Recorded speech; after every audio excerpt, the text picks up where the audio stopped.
नमस्कार दोस्तों, मेरा नाम है उत्कर्ष मिश्रा।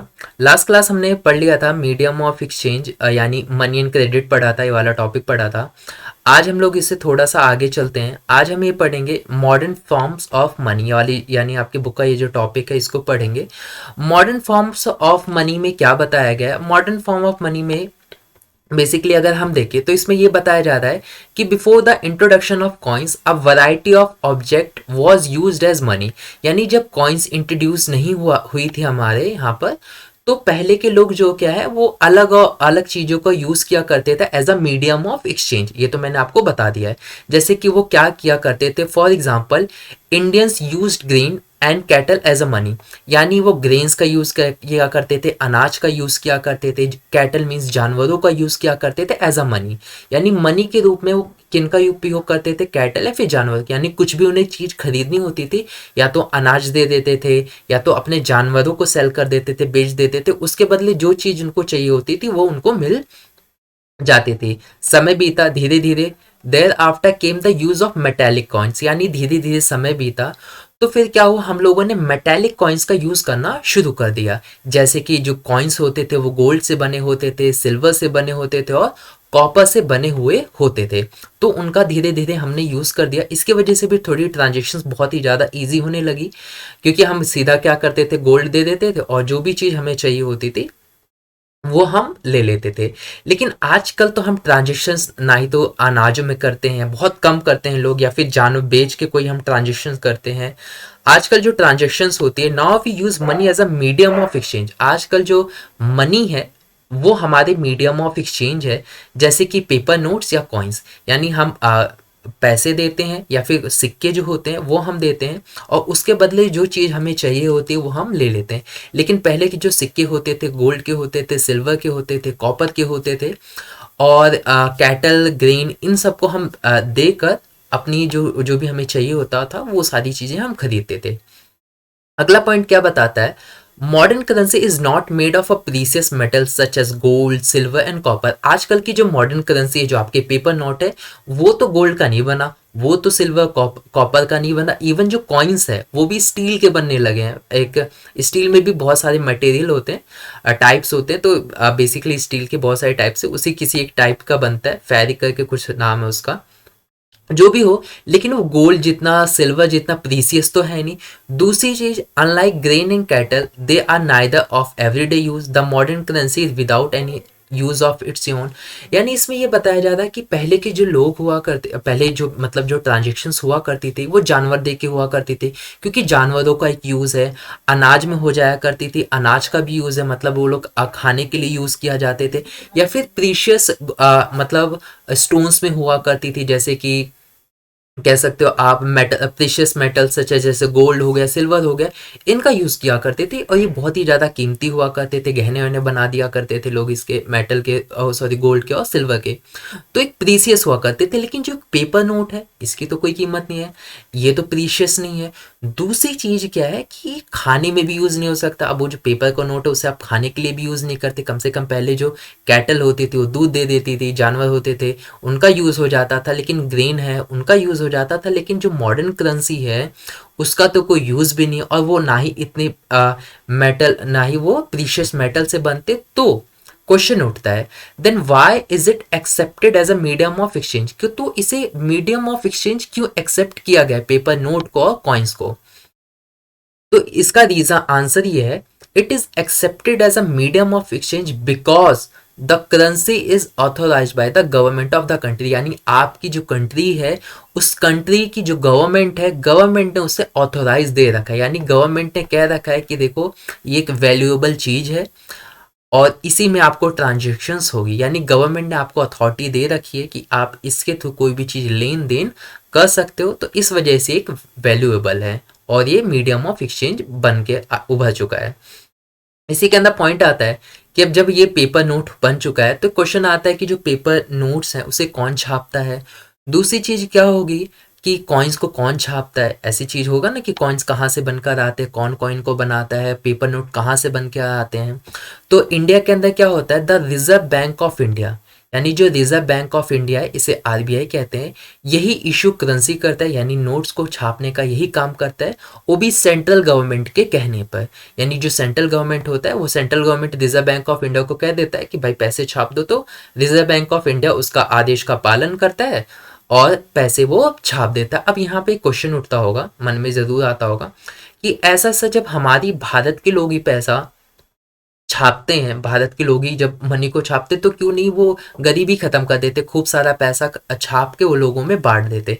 तो इसका एक रीज़न है, वो ऐसा इस वजह से नहीं कर सकते क्योंकि अगर पैसे ऐसे ही छपने लग जाए, अगर फॉर एग्जांपल आपको ही पैसे बहुत सारे मिल जाए, हर एक नागरिक को वो पैसे छाप के बांट दे, 30-40 लाख रुपए दे दे, तो एक बात मुझे बताइए, काम करेगा कौन, वह कौन करेगा? अगर आप ही के पास नोट छापने वाली मशीन हो, आप दिन भर में 4-4 करोड़ रुपए एक दिन में छाप रहे हो आप, तो आप कभी काम करोगे? नहीं, आप काम ही नहीं करोगे।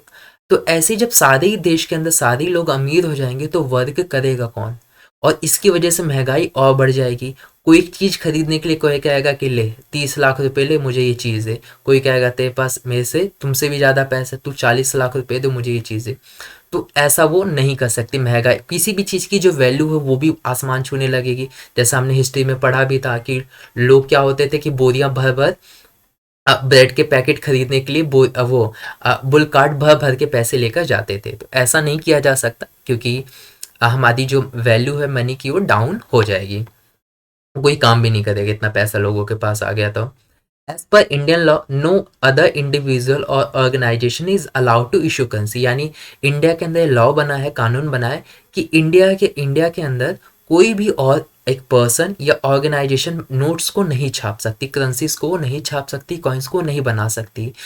रीज़न इसका पता ही है क्योंकि नोट अगर सब लोग ऐसे ही छापने लग जाए तो लाख लाख करोड़ रुपए सब लोग छापने सब काम वाम छोड़ के पैसे ही छापने लग जाएंगे और इसके वजह से प्रॉब्लम बहुत ज़्यादा खड़ी हो जाएगी।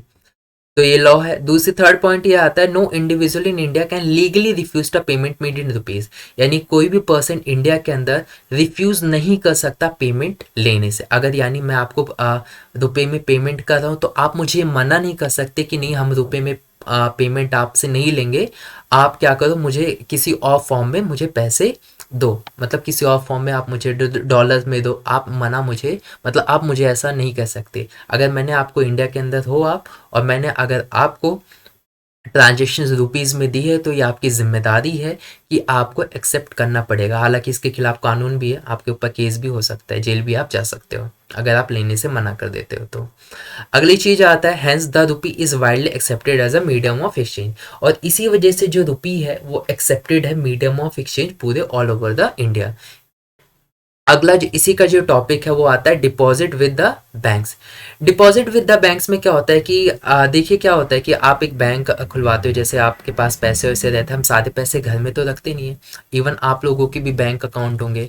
आप लोग क्या करते हो कि कुछ पैसे को कुछ पैसा डेली यूज़ के लिए अपने पास रखते हो और बाकी की जो सेविंग्स होती है आप उसे बैंक में डाल देते हो, और जब कभी भी आपको ज़रूरत होती है आप बैंक से जाके एटीएम से जाके वो पैसे विड्रॉ कर सकते हो।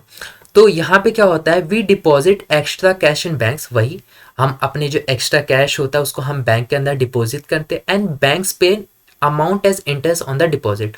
और बैंक उसके बदले क्या करता है, बैंक ये भी कहता है कि ठीक है तुम अपने पैसे हमें हमारे ऊपर रख के जा रहे हो तो उसके बदले हम आपको इंटरेस्ट देंगे, यानी पैसा जितना आप रखोगे उसके अमाउंट पे बेस पे हमको कुछ परसेंट आपको रखने के भी पैसे दिए जाएंगे। तो कितनी अच्छी बात है ना, पैसे रखने के भी लिए आपको पैसे रख रहे हैं।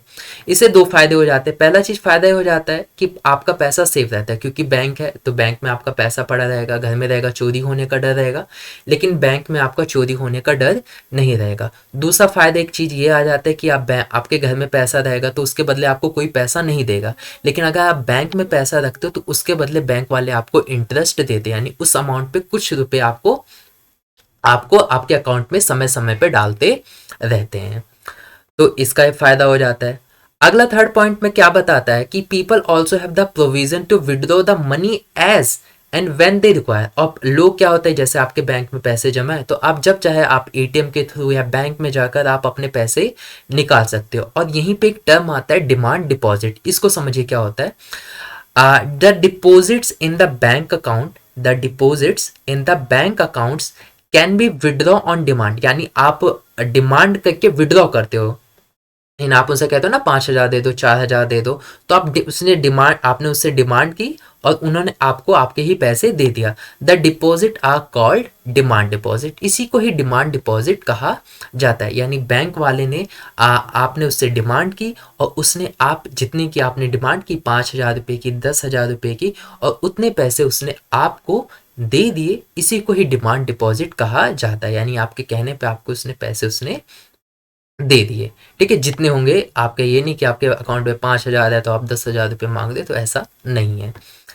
दूसरी चीज क्या है, डिमांड डिपॉजिट की एक और फैसिलिटी आती है, चेक। इसे मॉडर्न करेंसी भी कहा जाता है। एग्जाम में हो सकता है पूछ ले एमसीक्यू में। दरअसल क्या होता है, चेक के थ्रू भी ट्रांजेक्शन्स होती है।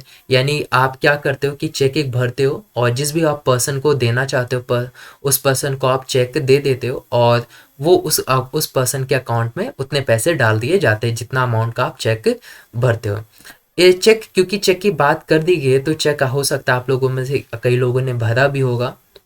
अगर आपने भरा है तो कमेंट सेक्शन में कर सकते हैं यस हमने चेक भरा है। अगर नहीं भरा तो यहाँ पे चेक भरना आप सीख सकते हो कि किस हिसाब से चेक भरा जाता है।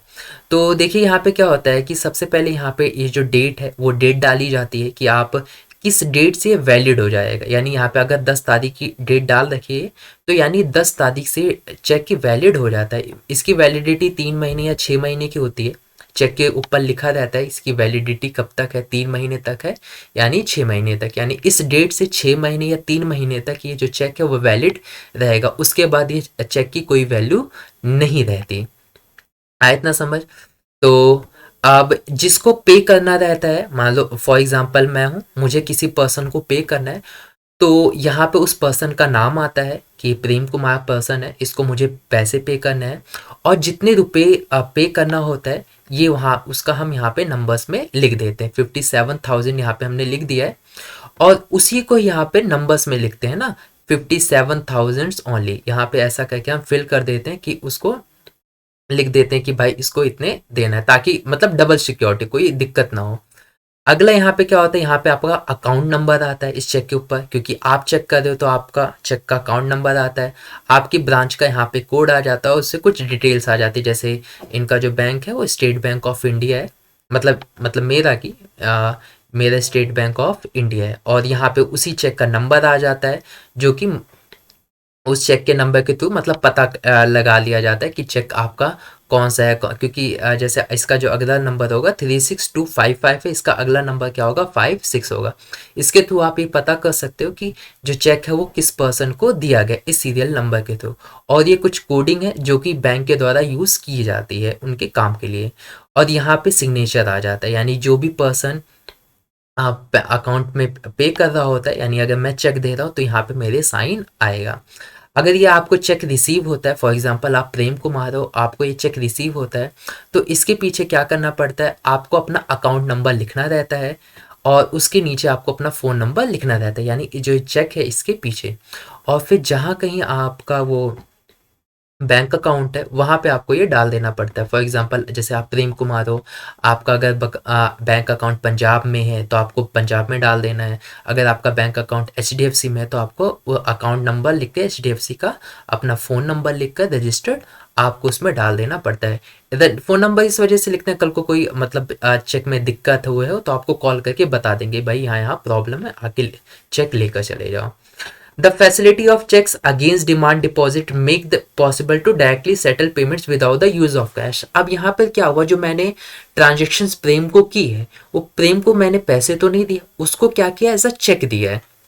और ये चेक क्या होगा, चेक देने से क्या होगा, मेरे अकाउंट से 57,000 रुपये कट जाएंगे और सीधा उसके अकाउंट में ट्रांसफर कर दिए जाएंगे। तो ये भी क्या एक मोड ऑफ क्या है ट्रांजेक्शन है, क्योंकि यहाँ पे क्या होता है कि मैंने उसको पैसे तो दिए नहीं, कि दिए नहीं, यहाँ पे मैंने पैसों के बदले उसे चेक दिए और मेरे अकाउंट से वो पैसे 57,000 रुपये काट लिए जाते हैं और उसके अकाउंट में ट्रांसफर कर दिए जाते हैं। ये भी एक मोड है।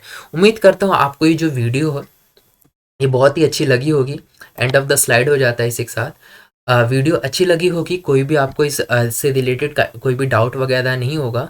और वीडियो कैसी लगी है कमेंट करके ज़रूर बताइएगा। नेक्स्ट वीडियो भी इसका ज़रूर देखिएगा, उसमें भी अगले टॉपिक को हमने डिस्कस वगैरह किया है। और वीडियो कैसे लगी है तो ज़रूर बताइए, ठीक है। और जो इंपॉर्टेंट क्वेश्चंस वगैरह थे वो तो मैंने आपको बता ही दिए हैं। मिलते हैं नेक्स्ट वीडियो में, तब तक के लिए बाय बाय।